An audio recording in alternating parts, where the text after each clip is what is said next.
Достар, ОП-ны қалай есептеуіңізге болады? Мысалы, егер де сіз екінші нарықтан алғыңыз келсе, және де алғашқы жарнаңыз 50% құрау керек, ол білесіздер. Ал енді ОП кем дегенде 2,5 болу керек.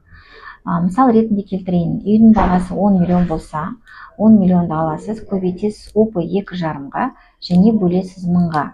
Сізге керекті банк сыйақысы шығады 25 000 теңге. Ол банк сыйақысын сіздер приложениеда көруіңізге болады. Оны қалай көресіздер? Приложениеға кіресіз, депозиттің үстінен басқаннан кейін дөңгелек график шығады.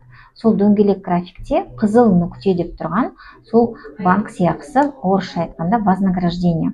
Сол вознаграждение егер де сізде керекті суммаға жетіп жатса, ол деген сөз сіздің ОП-ңыз 2,5-ға жетті деген сөз. ОП-ны осылай есептеуіңізге болады. Және де ОП-ның көрсеткіші жеткен кезде сіздер естеріңізден шығармаңыздар, міндетті түрде табысты растау керек боласыз. Сондықтан бірінші банкке келіп 3 ай бұрын табысыңызды тексертіп алыңыз. Табысыңыз жетіп жатыр ма, жетпей жатыр ма? Егер де табыс жетпесе, онда созаемщикті іздеңіздер. Болмаса өзіңізге табысыңызды көбейтіңіз.